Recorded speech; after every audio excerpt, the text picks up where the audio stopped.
Hey, what's up, YouTubers? This is John Rambo. Today I'm going to do a VR for the Revolting man. I even drug out some guns here. Anyway, he's done a video, I think it was called The Only One Cartridge You Need.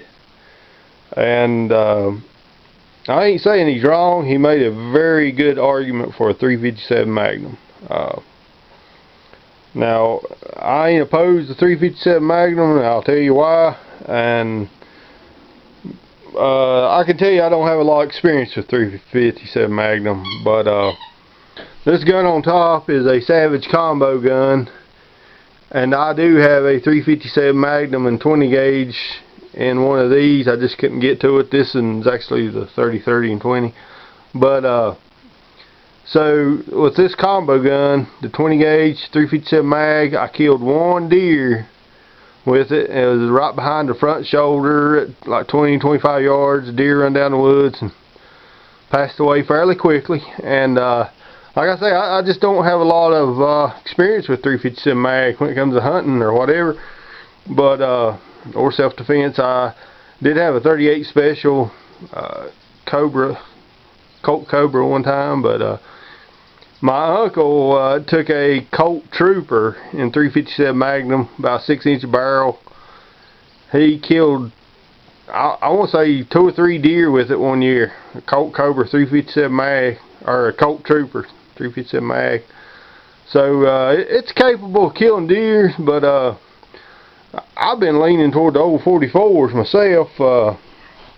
This lever action down here, had it for a long time. And probably had to, I hadn't had the 44 Taurus as long as I've had the lever action probably, but I mean, you can get 44 special ammo for it and using your revolvers. Now some of the newer lever actions may use 44 special, but mine uses 44 mag only.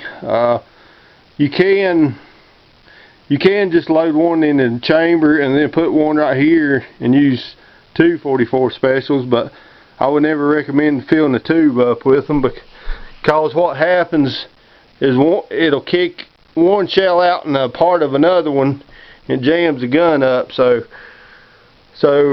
44 specials for my rifle is a no-go. Some of the newer ones I think are advertised to fire both 44 mag and 44 special. I've killed a bunch of deers with a 44 mag. My longest confirmed kill was about 150 yards with it, and the crosshair I was probably aiming, I want to say 3 or 4 inches over its back. I squeezed the trigger, and remember, not my shooting principles, when the gun settled, it took a bullet so long to get out there. I watched the deer flop over in the scope, so you know, it's capable of 150 yards, 200 if you really know what you're doing. We'll talk about now this is the one I bought last year. This is the original Ruger 44 semi-auto. I think they called this one the Deer Slayer or something like that, and it's got a little 2.7 loophole on it, which was a kind of one of the reasons I purchased it, because I had a good scope. So I'll talk over some of the ammo now.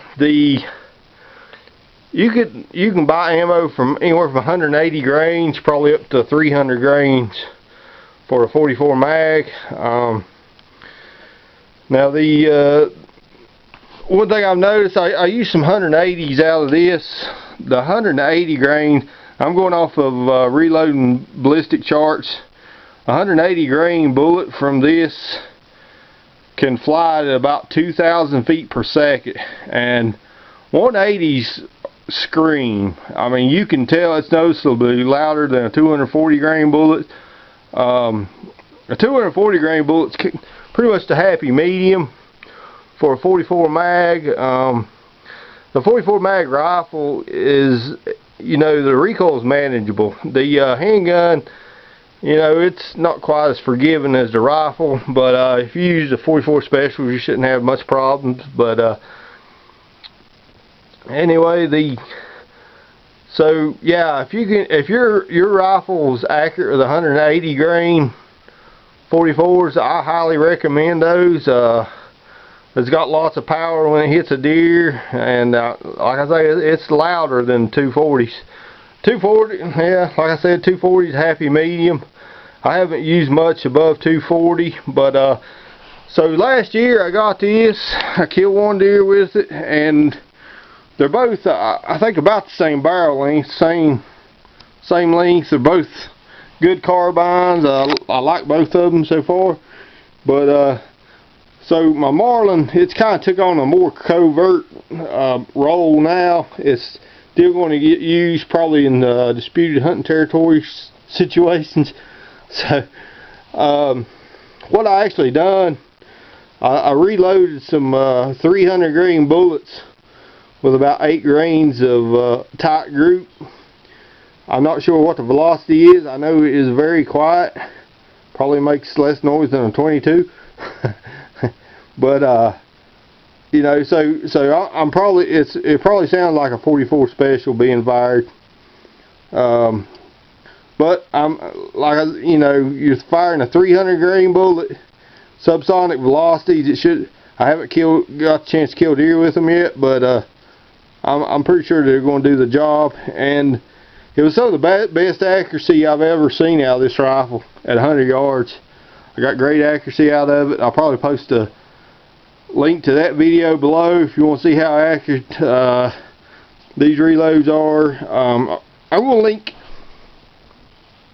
Revolting Man's video down below too, so you can, if you ain't subscribed to him, you can look and see what he said about 357 mag. But if I was leaning toward something, deer hunting cartridge, I lean more toward the, like I say, I lean more toward the 44s. I wouldn't mind trying the High Point 10mm semi-auto. I think, you know, I've been telling people I think 10mm may be making a comeback. I've been seeing a lot of different guns chamber for 10mm. I've seen the Ruger 1911 chamber for 10mm, and just I think 10mm may be making a comeback, and I wouldn't mind having a carbine and 10mm just to mess with. I know the price of 10mm ammo is kind of high, and they're not real easy to find, you know. But if it starts making a comeback, I may try one. But anyway, so this is John Rambo, and just letting you know I lean toward these 44 mags. Now I'm out.